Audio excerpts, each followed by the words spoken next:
guys and gals? Never here from Drake Wing Gaming. It's me on Twitter, the Gaming Dragon. Today I'm coming back at you with another Let's Play episode of Santa Lucia, Carlos's Path. So yeah, let's go ahead and jump right back in, shall we? Alarm chain, you were up, and let's go! There's a buff, shirtless rhino bending a long-haired lioness backward in his arms. Eh?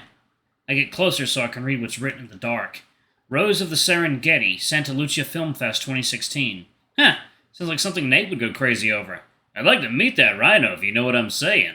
I roll my eyes. Classy, man. With a flick of my tail, I turn and start walking for the door to the theater room.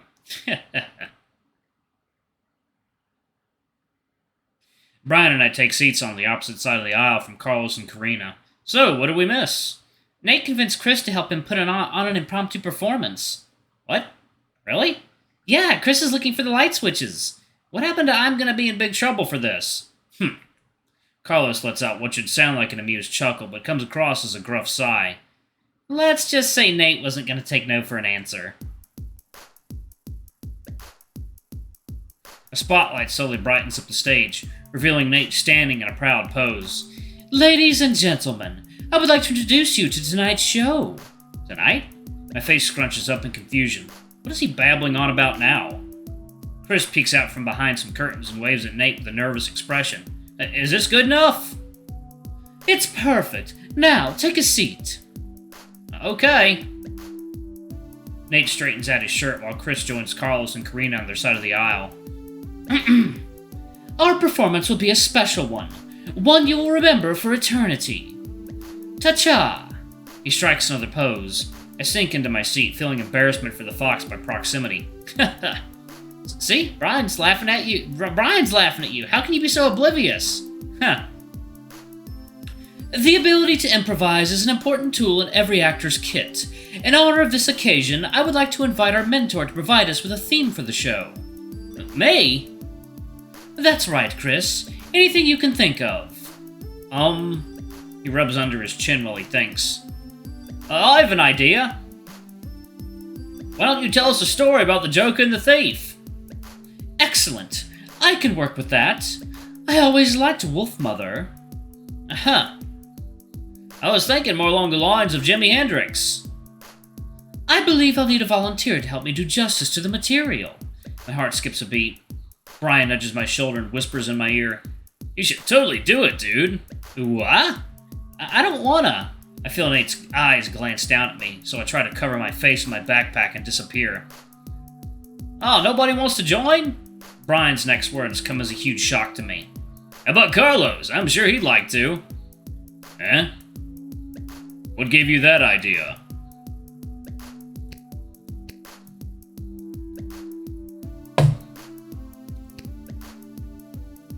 You were telling me about how jealous you were of Nate's acting skills earlier. I never said... He starts his objection but cuts it off. You did? Ugh. Most likely so he doesn't hurt Nate's feelings. You are a liar. That may be true, but at least I'm not a pussy. In an instant, Carlos's demeanor changes. I am not a pussy. Prove it. Not wanting to concede defeat, Carlos stands up from his seat and joins Nate on stage. He stands with his arms folded facing us. Just tell me what I have to do, Nate. Follow my lead. He gently pushes Carlos out of the spotlight and turns to address us. Allow me to set the stage. Nate's arms begin to gesture wildly while he narrates. The year is 1958. Two brothers were born in destitution. On the eve of their 10th birthday, their single mother dies, leaving the pair to fend for themselves in the harsh streets of Los Angeles. An argument over a girl causes them to go their separate ways. One becomes a lawless thief, making a living the same way he learned how growing up. The other, in contrast, cleans up his act and eventually becomes a detective for the local precinct. A decade after their split, the brothers meet once more in a fated encounter. Detective Joker, hot on the trail of a notorious jewel thief, has managed to corner the villain in a remote warehouse in the docks. For this performance, I shall take the role of Joker. Thief, enter stage right. What does that mean? It means come forward.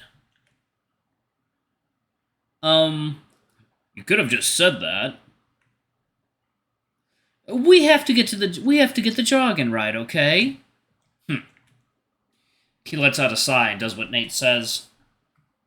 It is I, the thief. Carlos announces his presence in the most deadpan way possible. No, that's not how you do it. I am not an actor. Just let me handle the words, I guess. Next to me, I can hear Brian snicker. He's definitely feeling some sort of schadenfreude from his performance. Aha! There's nowhere left to run, thief.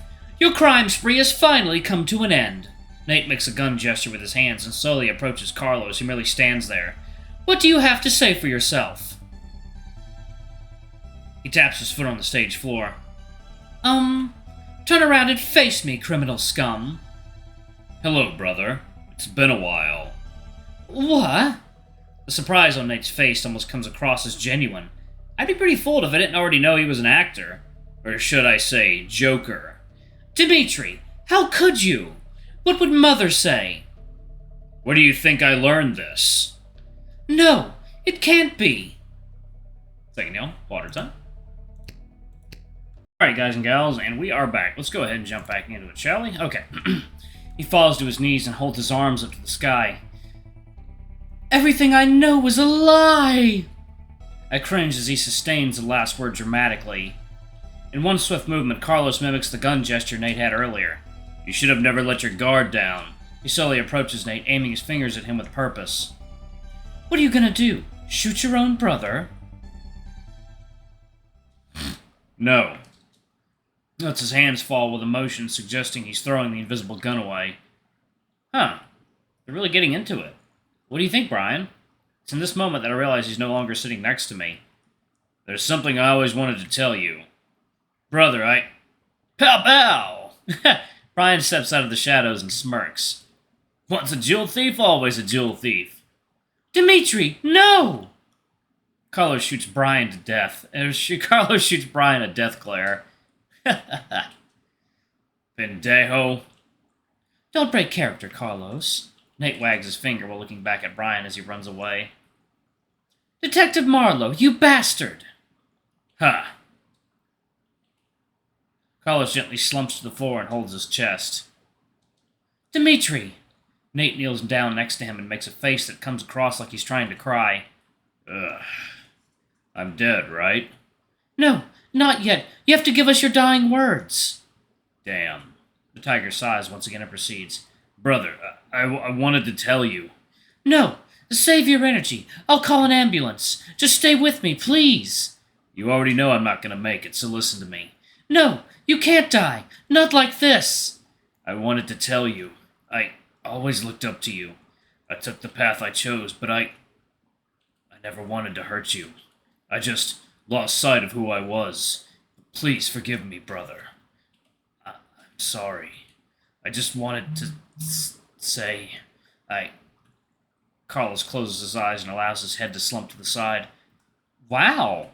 Karina lets out an audible gasp. That was surprisingly good. Nate sits there staring down at Carlos. Holy crap. He stands up and straightens at his shirt. And so, with his brother dead, Detective Joker's investigation came to a close. The stolen jewels were returned and Joker gave his brother a private burial. Not long after, he resigned from the force. Joker dedicated the next few years of his life trying to bring Detective Marlowe to justice for the murder, but that's a story for another day. The end. Karina, Chris, and I start clapping. Oh, that was amazing! Yeah, great job, you two! Carlos picks himself up off the floor and glances down at us. Yeah, good job. Brian sits with his arms folded. Guess your little derailment tactic didn't work, huh? Thank you, you're too kind. He makes a long theatrical bow. Carlos, where did you learn to act like that?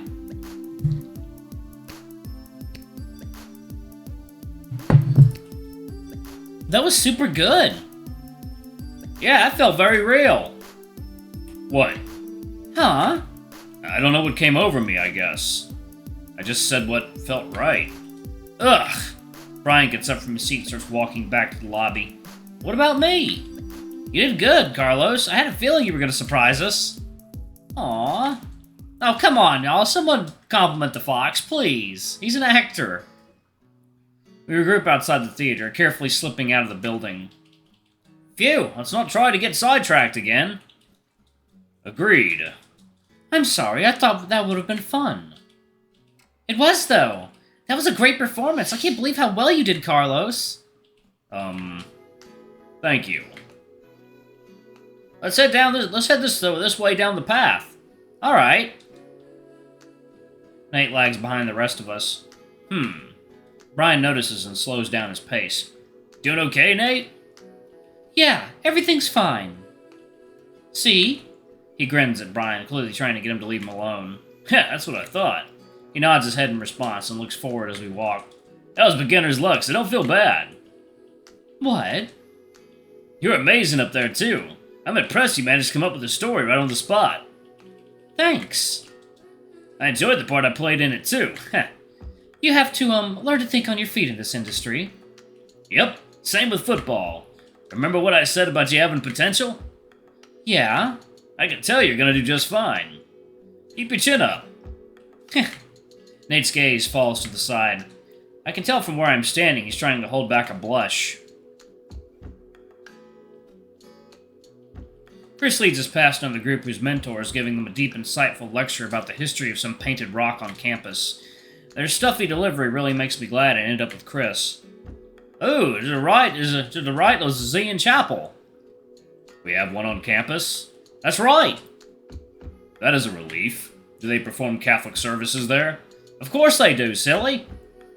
It's considered one of the prettiest non-denominational chapels in the United States. Non-denominational? That means it isn't dedicated to any one religion. That's right, Karina. While it was originally established as a Catholic chapel, over time it became open and accepting of to students of all faiths. Alright, I'm going to go ahead and pause it right there. Thank y'all so much for watching. Don't forget to like, comment, subscribe, ring that notification bell, and check out our Patreon if you can. It always helps. Anyway, I love you all, and I'll see y'all in the next video. Bye-bye!